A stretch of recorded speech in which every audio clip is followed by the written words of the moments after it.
So a couple days ago, I had a thought. It happens occasionally, but this may have been an original one, which didn't want to miss, so I wrote it down. I found it's next to impossible to have an original thought with so many people thinking. I like that one. So you got 7 billion people thinking. What are the chances?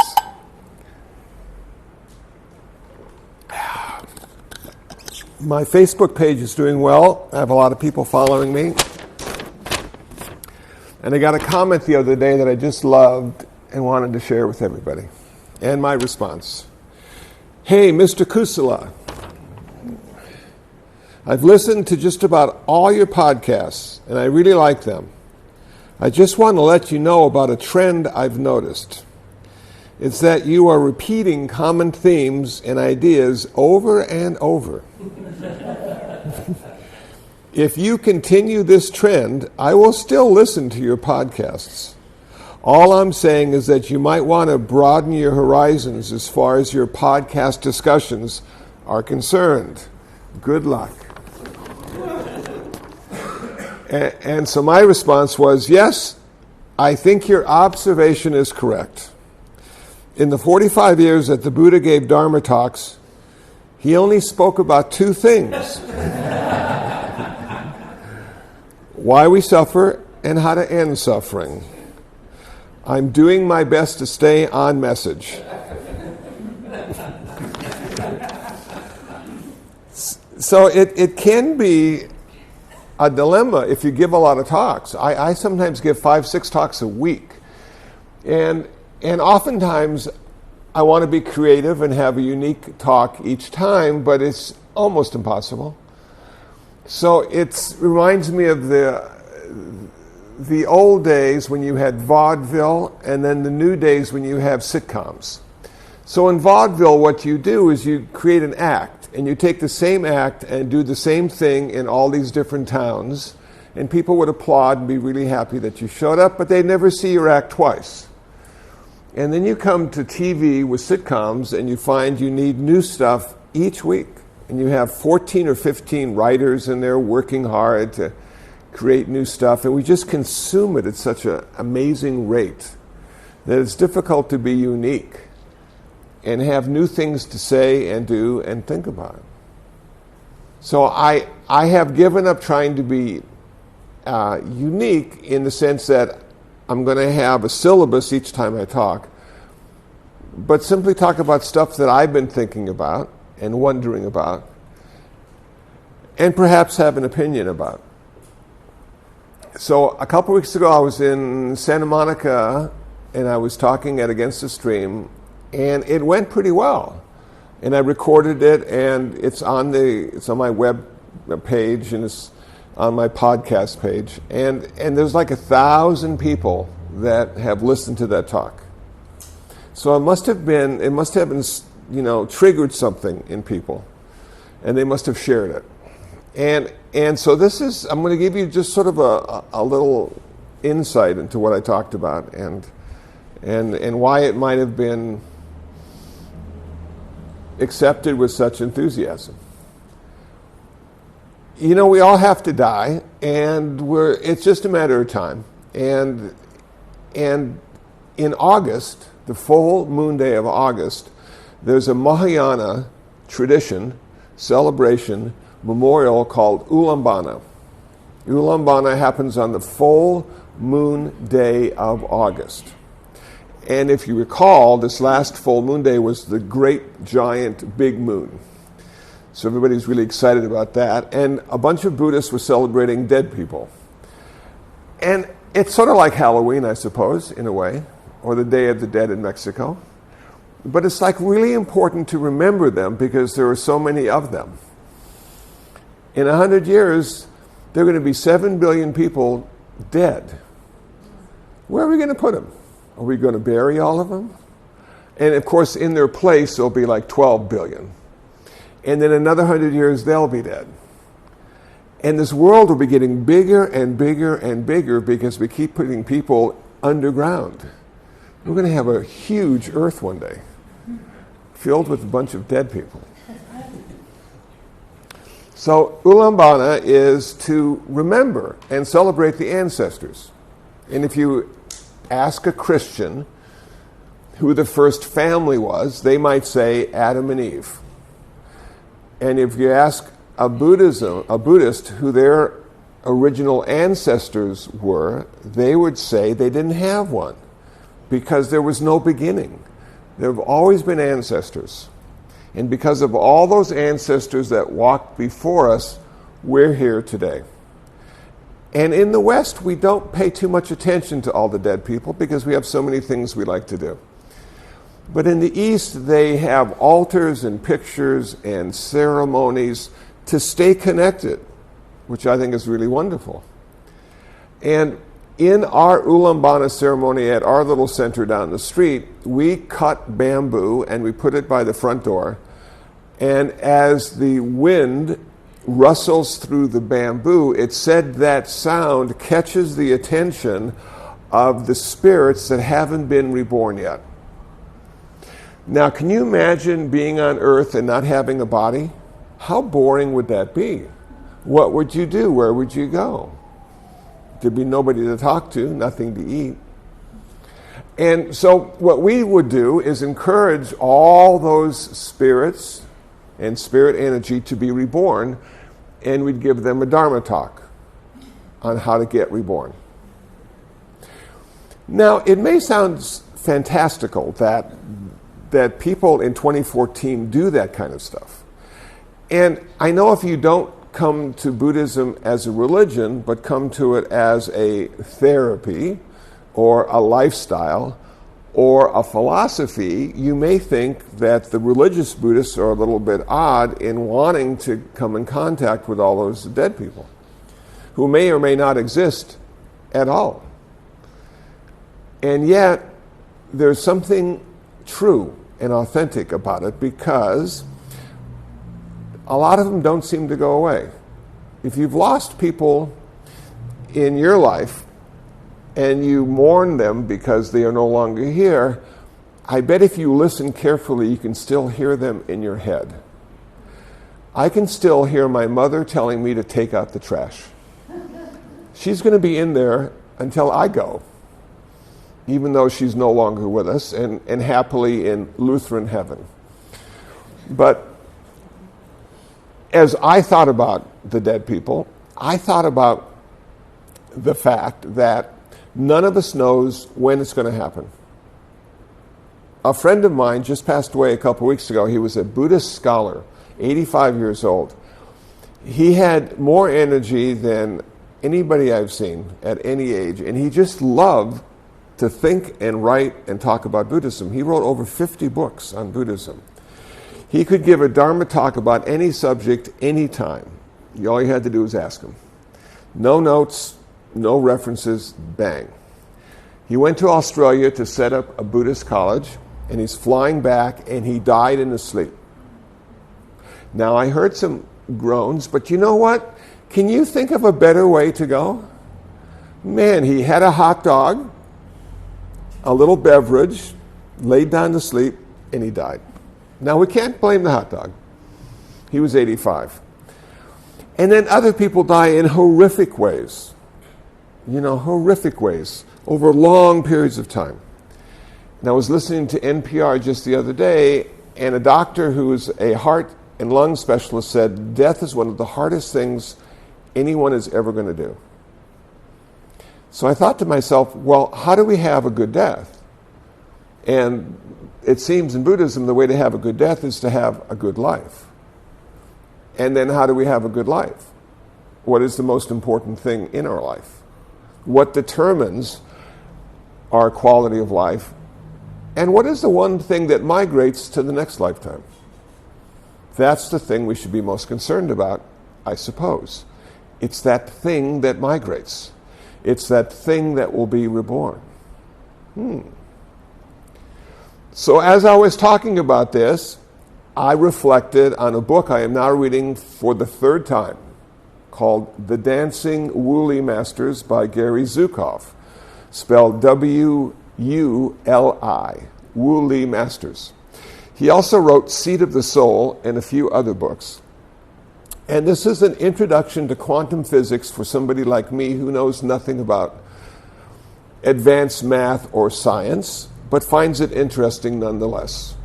And he explained about finding the smallest of the small. And he said at one time it was atoms, and then it was protons and neutrons, and then it was quarks. And then they got this really good microscope, and they found the smallest of the small, which turned out to be nothing more than a wave particle.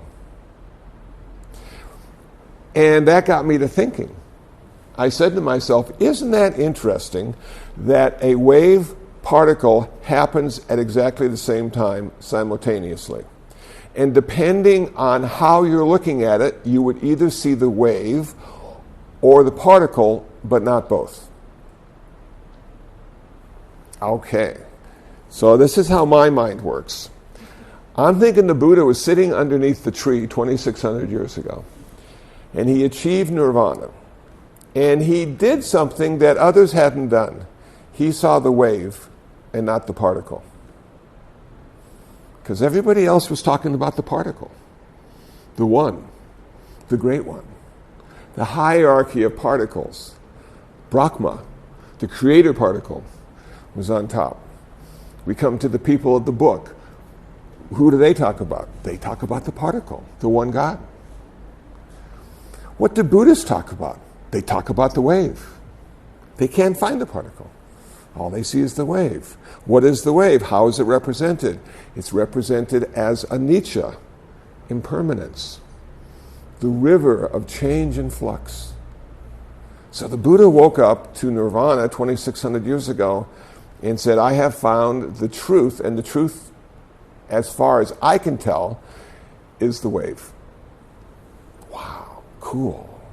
So now I'm thinking, okay, so the wave is going to migrate, not the particle. Because when the Buddha looked carefully inside to see what made him up, he never found the soul, which really freaks a lot of people out because people are supposed to have souls.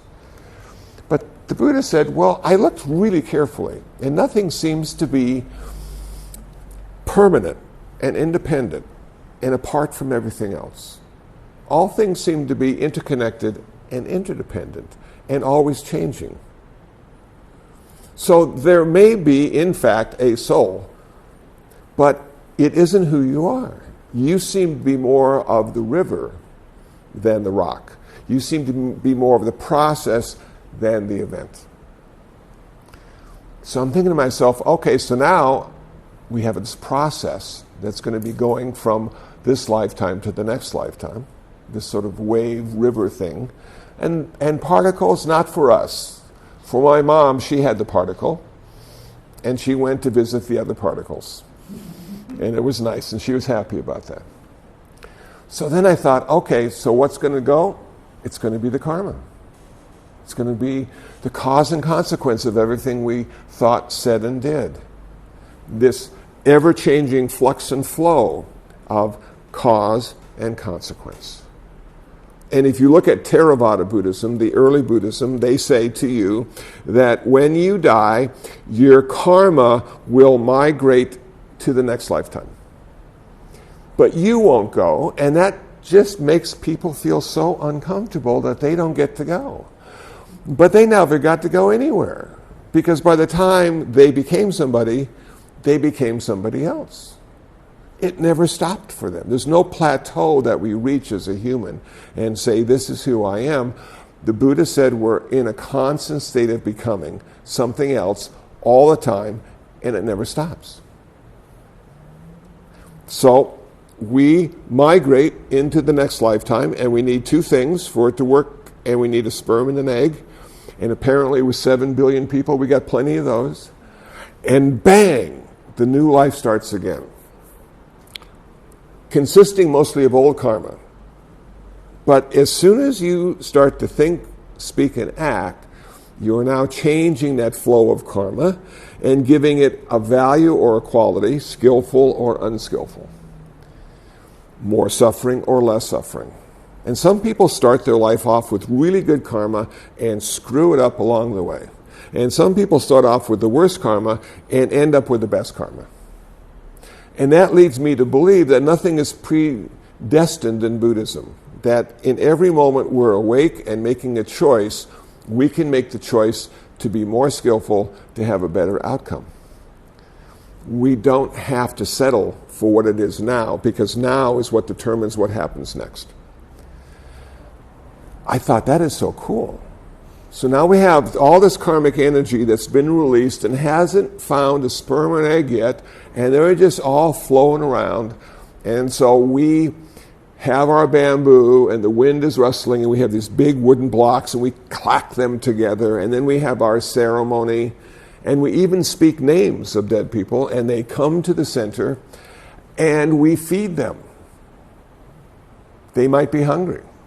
Now, I haven't seen any food disappear, but I think the intention is really good. So we always have a meal at the end of the ceremony, and we always feed the Buddha and the spirits first, and then all the humans get to eat. It's a wonderful way to celebrate death, eating, because eating is what keeps us alive. Okay. Having said that, a lot of people have died lately that I've known of. And one of them was a woman named Marlene. Marlene lived in Seal Beach at a retirement community, Leisure World. They have 6,000, no, actually they have 7,000 people living there in a retirement community. Now, retirement community could be translated as, this is where you go to die. Or it could be translated as, this is where you go to live when you get old. And these people really enjoy their life. They have 3-wheeled bicycles and flags in rainbow colors. And they wear strange clothing, and they have just a wonderful sense of being alive. That because they've made it this far, they realize how special life is, that it wasn't taken from them yet. And I go there each month and to celebrate life. And a lot of times we talk about death. But when you get old, it's not a bad subject to talk about, because people are curious about that. And when you live in Leisure World and the ambulance comes on the premises, you're sort of sad, because it might mean that someone is sick or someone has died. So Marlene had brain cancer for the 3rd time. She was in her 70s. She still had stuff to do, and she had 2 cats, and she didn't know if she wanted to die yet or not. And it seems we all have the choice, if we choose to accept it, as to say, well, when should I die? And they have papers we need to fill out when we go to the hospital saying, resuscitate me or don't resuscitate me. You know, just let me die or try to keep me alive a little longer. And so she said, the doctors have come up with a new chemical combination, a cocktail, that might give me more life. And then there would be radiation, and then I may exist a little while longer, and what do you think? To me. Well, this is a tough question, because it's not me. And I said to her, you know, it's really up to you. You have a choice. Even if you have a lot of doctors and a lot of nurses and a lot of friends and relatives that want you to stay alive, you still have a choice.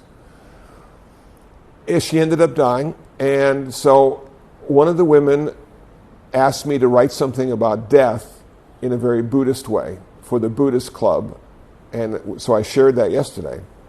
So I'll share it with you today to give you an idea of how Buddhists might think about that when somebody passes.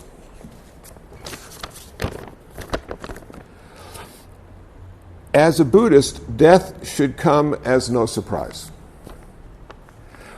And it's true, because what did the Buddha say right off the bat? Right out of the blocks, he said, birth, sickness, old age, and death.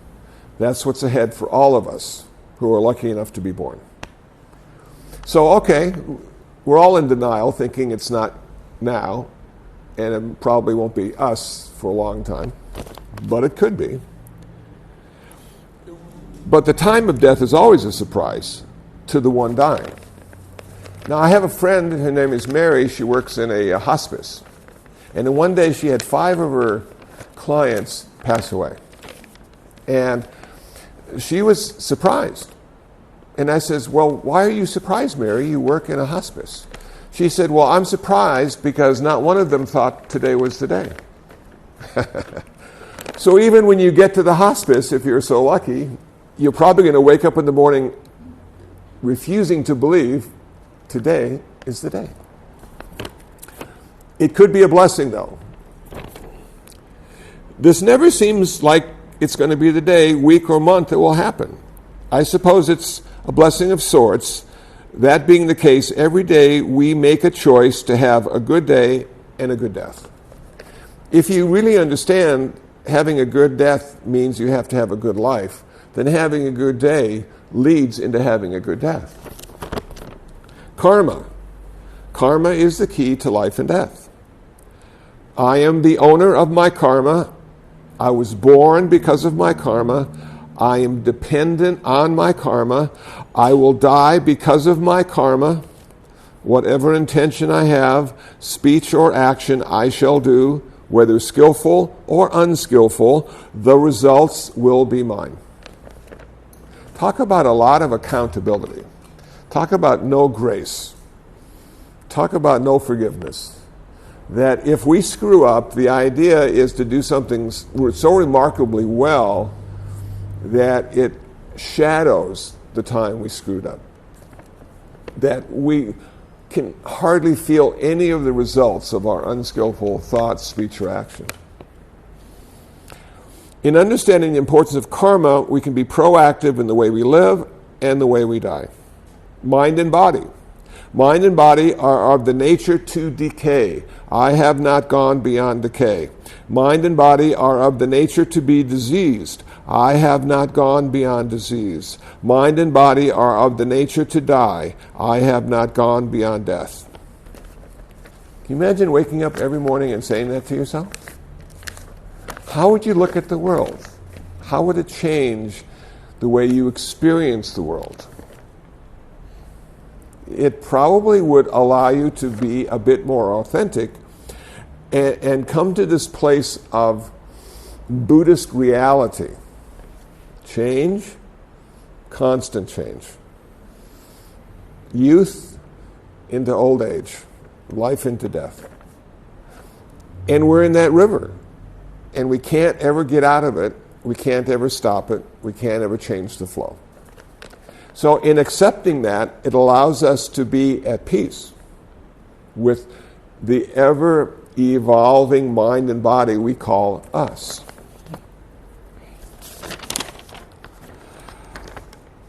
There's a short memorial service that we did for Marlene yesterday, and it goes like this.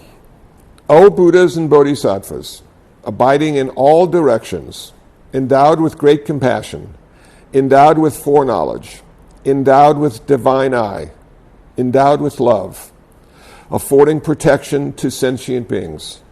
Please come forth through the power of your great compassion. Please accept these offerings, both actually presented and mentally created.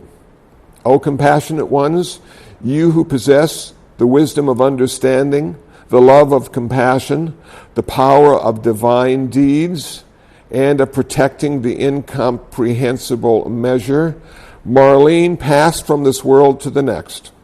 She is taking a great leap. The light of this world has faded for her. She has entered solitude with her karmic forces. She has gone into the great silence. She is borne away by the great ocean of birth and death. O compassionate ones, protect Marlene, who is defenseless. Be to her like a mother and father. O compassionate ones, let not the force of your compassion be weak, but aid them. Forget not your ancient vows. Now, I really like the way that's worded, because what it's saying in one real way is that whatever you have on earth, whatever you're attached to, whatever you're using as your refuge on earth will be absolutely useless when you die. That the only refuge when you die will be the Dharma, the Sangha, and the Buddha. And so how would that work? How would you actually let go of all this stuff? Because all this stuff has tended to identify us, given us joy and happiness. There's nothing better than owning great stuff. Unfortunately, it always breaks and gets lost and all that stuff.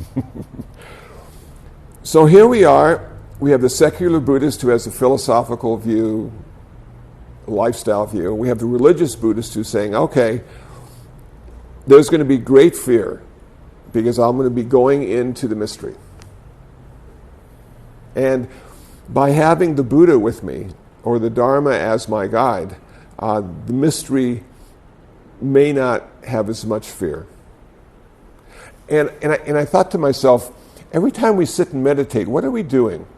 Really, for 35, 45 minutes, what we're doing is we're letting go of all our stuff, mentally and physically, for 45 minutes. We're practicing to die. We're dying into the present moment. How does it feel to let go of that stuff for 45 minutes? Actually, in a lot of ways, it feels pretty good not to have the burden of ownership, even the ownership of who you are. And death would be letting go of everything forever. So in a way, us Buddhists are practicing to let go of everything forever by letting go of everything for 45 minutes. How's the mind states going? Mind states, they seem, in my own case, when I meditate, they seem to be pretty active. I think about a lot of stuff. I have a lot of opinions. I see things in a certain way and surprised when other people don't. And then the gong rings, and I get up and go have a cup of coffee. And I thought to myself, in dying, is that going to change at all? Am I still going to be thinking like crazy about stuff? Probably, until the brain starts to disintegrate. Because the brain will disintegrate as the dying process continues. And then I thought, are there any great maps of the brain disintegrating? And actually, there turns out to be in the Tibetan tradition, the Tibetan Book of the Dead, which talks about the bardos and different rarefied states of consciousness that one experiences in dying, which one can experience in meditation as well. But back in the 60s, for all those who weren't around, there was a book written called The Psychedelic Experience by Timothy Leary, Ram Dass, and Ralph Metzner. And what they did is they took the Tibetan Book of the Dead and made it into an LSD manual. They made it into a manual of ego death. How do you let the ego die? And when you're dying, it's going to be pretty much that way, I think. It's going to be more about ego death than it is about physical death. That the only thing that doesn't want to die is your ego. I don't think your body knows if it's alive or dead. It knows if it's painful or pleasurable, but life and death is pretty abstract for just a body to comprehend. So now we have this idea of death, and the hardest part of death will be the ego and letting it dissolve, never to return again. Can we experience those states of consciousness in our meditation practice? Can we experience ego death in meditation? And as it turns out, in samatha meditation, absolutely. Vipassana meditation, not so much. So samatha meditation is concentrating on one thing, one pointedness. And as we concentrate on one thing, the first thing that happens is our past and our future start to dissolve into the present moment. Then the next thing that happens is the person concentrating starts to dissolve and simply becomes the object of focus or the object of meditation. And when that happens, it is said by some that there is a great sense of pleasure and happiness as the ego dissolves into the present moment. So perhaps the fear that we have about this ego death at the time of our physical death is misplaced. that perhaps some who have meditated and have gone into these altered states of consciousness, not chemically, but through a meditation practice, are able to use that past experience in the present moment experience of ego death. And if that is the case, every time we sit in meditation, we are one step closer to having a better death, to being able to find the happiness and pleasure in letting go of a body that we've dragged around for 60, 70, or 80 years. And I know a lot of us don't feel we're dragging our body around, but when you get old enough, you do drag your body around. I also noticed yesterday at Leisure World, age brings something remarkable with it. Mandatory mindfulness. You don't even have to work on it. Have you ever seen somebody who's really old and can barely walk? Every attention they have is focused on standing up and moving. And then they sit down, and then they can listen to you, and then they can chat with you, and then, wow. It's almost like nature is sort of pushing us in that direction, you know? And until we get there, what do we have? We have a mindfulness practice. We're practicing to be mindful. So maybe the aging process won't be as bad as we think it's going to be, because we'll have less things to think about, far fewer things to remember, and a lot of things to focus on, like eating. Where did I put my glasses? Can I walk across the room? Your world might collapse into the present moment experience of your life. That Afghanistan and Germany and Honduras will just seem like mental constructs as you look for your teeth. You know, it might be that.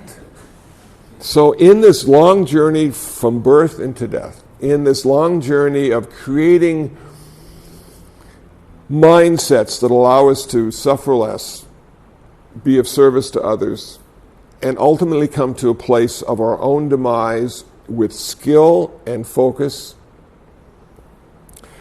maybe that's what it's all about.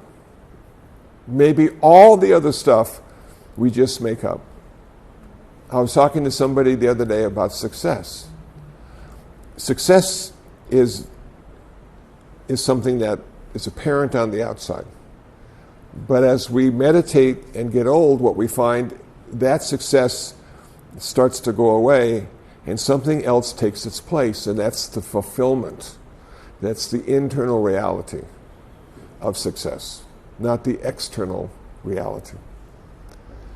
So aging can be a journey of awakening, a journey of learning, and death can be the last great experience. And a lot of people, it is said, have been enlightened in their dying process. It has been that powerful and that strong that they've worked on it their whole life, just missed a few things, but that moment of death, bang. This is pretty creepy to talk about sometimes because we're not used to hearing people talk about death and dying and getting old in a positive way. But seeing as we all have to get old if we live long enough, maybe having a positive mindset about it is a good thing. Any questions or comments about what I've said today? Any old people here today? No? There's one. Okay. Great talking.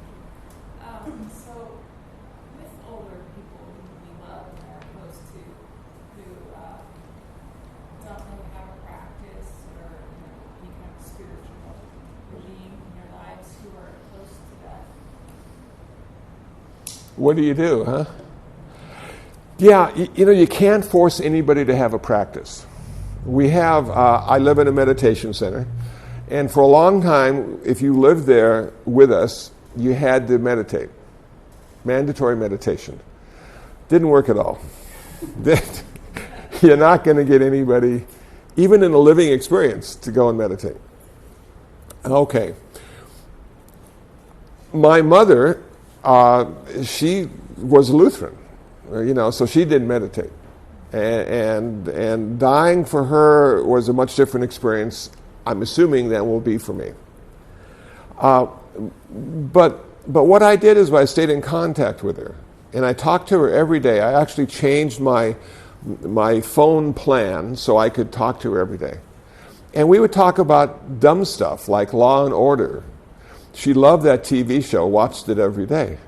And so I'd ask her about her Law and Order, and she would tell me what happened and who the bad guys were. And I would suggest that she do this or she do that or eat better or get more exercise. And she would kindly listen to me and reject everything I said, which was fine. But the feeling I had is that I was connected to her in a very special way, but I wasn't able to control her and tell her how I think she should die. Now, what I've come to understand about dying is that we all die in our own special, unique way. Even if 4 people are in a car and have a car accident and all 4 people died, they all died differently. 300 people in an airplane, as it crashes to the ground, they all die in their own unique way. Our karma, to a great extent, determines how we're going to die. I was not able to change her karma. She was the only one that could do that. So I was with her on her journey as best I could be, but it always ended up being her journey. So could I come to a place of acceptance with that? Yes. I made peace with that. I encouraged her to die in the way she wanted to die, or the way she thought best for her. She decided not to have any invasive procedures to see what was wrong. She decided to go out without knowing. Now, at first I was a little, put off by that. I said, "Don't you want to know what's wrong with you?" And she said, "No, I don't." And so she just walked into death, She wasn't screaming or yelling. She just sort of walked into death. And towards the end, she stopped eating, which is one way to commit suicide. And it was fascinating. So when all is said and done, she did it her way. And that was an example for me that it's possible. Even with all the intervention that's available to us, we can still do it our way. So that was my insight to that. That makes sense? Sort of? Yeah. She'd accepted her death, she seemed to be at peace. She was in her 80s, and she had worked her whole life. She had 4 kids that never were the best kids in the world. And she seemed to have a lot of acceptance with the whole thing, almost as if, okay, I've done all I need to do now. Now it's time for me. Bang. Fascinating. I cried a lot, but that's what happens because there's a loss. But earlier I spoke about I could still hear her voice in my head telling me to take out the trash. So clearly. So I realized in one way she was gone, in another way she would never leave. So it's best to make peace because they don't go away. Yeah, thank you. Thank you. Yeah. I fear the lack of control. My mom was in a retirement home and was in hospice, and I was present a lot. Or physically around her or spoke to her, but because she progressively, she was dependent on anyone else for her comfort. Yeah. She couldn't move or anything. And during that whole time, I kept saying, I don't want to ever be in that position. And now I worry about it. And it's kind of like a lot of my existence is spent, how am I going to not be like that? Which, I don't know haven't found an answer. If you do, would you let me know? Yeah. Yeah.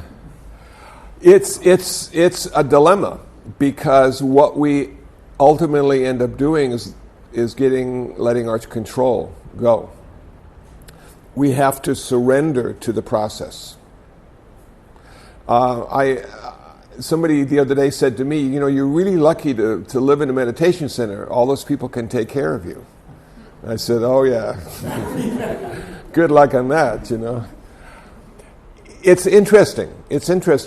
Do we have the skill necessary to let other people be kind to us, to let other people help us when we can't help ourselves, to have gratitude, for that? When we're so self-centered and detached from the flow, from the river, thinking I can do it myself, as I started to meditate, I started to see that I was only one of the contributing factors of my life. There were 10,000 other contributing factors. I was one of them. So the idea of control is a fantasy, and that's hard to see through. My mother was very independent until the day she died. She'd been married twice. She had 4 kids. She at one time had 2 jobs, was going to college to support the kids after the divorce and the blah, blah, blah. So she always did it her way. And in the end, even she had to surrender to the kindness of others. It's the way we start. We start with being totally dependent. We have a few years of independence, sort of, and then we go back into dependency. It seems to be the natural arc of a life. Intellectually, to come to a place of acceptance with that is very difficult. And I don't know what the answer is, but I'm thinking that the meditation we all do may lead us into seeing our life in a different way. It might give us the wisdom and compassion necessary to let go of that control issue. Maybe. We're all going to find out. Some of us may be really good patients. Others of us may be just terrible to be around. And I'm sure we've all seen both. They will become our best teachers. Those people that we're trying to be kind to and reject it, and those people that we're trying to be kind to and accept it. They will be our best teachers in giving us a glimpse into our future if we live long enough, and how we might act or react or respond skillfully. That's about all I have. Thank you. Yes? Speaking of death discussion, big death weekend. Everyone's talking about death for some reason. I'm in my life right now, this weekend in particular. And one thing that I thought was interesting was that I noticed that there's one person in my life who has always had a very hard time dealing with death. Since they were, 30 years old, they're old. And being in contact with that person and not becoming fearful of death through their fearfulness of death, and how to encourage them to have a different relationship with death. I mean, I don't know if there's a book or something that can help with that process when someone's been fearful for so long of it. Yeah, I'd say get them some cats. Because cats don't last very long. 10 years, 12 years, then they die. You keep seeing how, they're so wonderful and then they die. Well, I have a dog, and my dog's 15. He's going to die, and this person says he should die. Put him out of his misery. He should die. But he's not done. I know he's not done. But that's his response. It's like, Yeah. Is he an atheist? Does he have some place to go after life? that's a good question. Okay. Maybe it's a little unclear for me. Okay. Sometimes if you're too much of a realist, you see, and you look at this as all there is, and then you feed trees, then you it's hard to embrace death because it's the end. But if you have a religious inclination and have an afterlife story in your head, then it's like I'm letting go of this life to have another life. Instead of saying somebody is dying, somebody is getting ready to be reborn. Different mindset. I feel strongly that there's an afterlife. But I also understand that it's an intellectual model and a story that has been put there by something or someone. But it's a pleasant story, and it gives me a sense of hope that I will continue until I achieve nirvana, and then I'll not continue in a very special way. And so it lessens the impact of having to let go of everything forever to have an afterlife story. And Buddhism has plenty of them. And I'm always sad when somebody is too smart to have an afterlife story. Because I'm thinking that's such a burden to carry. Now you're going to have to defend your position every time death comes up and why you don't believe there's an afterlife. I was at a wedding and there was an atheist there. And we had the best conversation. They are really smart. They've read a lot. I really enjoy talking to them. But in a way there was a certain sadness because they could only take it so far. And then they just had to stop. So I told him, I said, "Do you know where atheists go when they die?" And he said, "No, I don't." I said, "They go to a cryogenics lab waiting for a cure."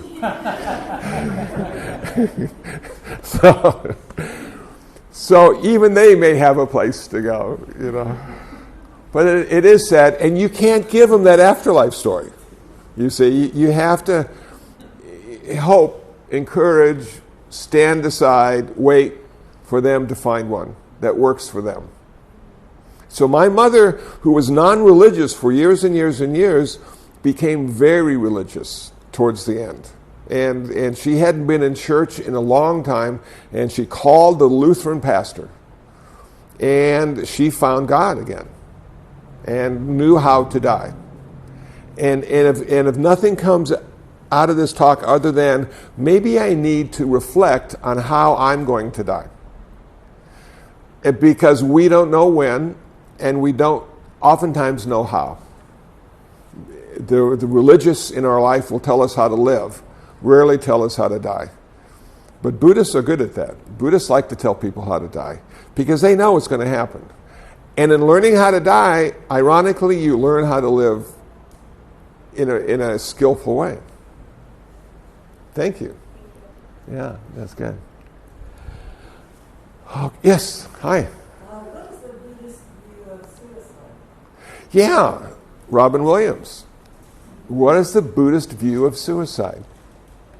It's always wrong, but sometimes they do it anyway. So, what would be an ideal way for a Buddhist to commit suicide? It would be to stop drinking water, stop eating food. There was a monk who had terminal cancer who committed suicide in that way.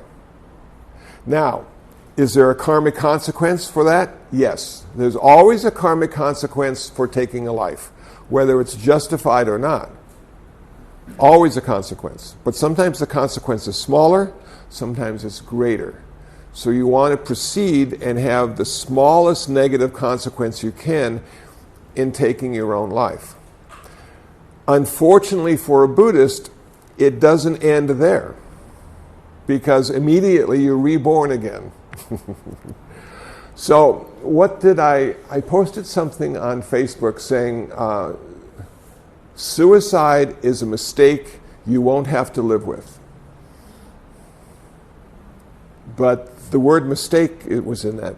And it's sad because the person may feel this is the appropriate way to end this problem, but all the people left behind may feel that wasn't the best way to do it. Is that helpful at all? Not so much.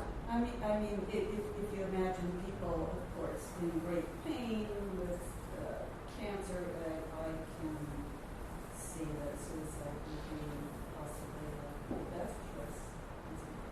Maybe. And as a relief of suffering, I think that would go along with this idea of our goal being To reduce suffering.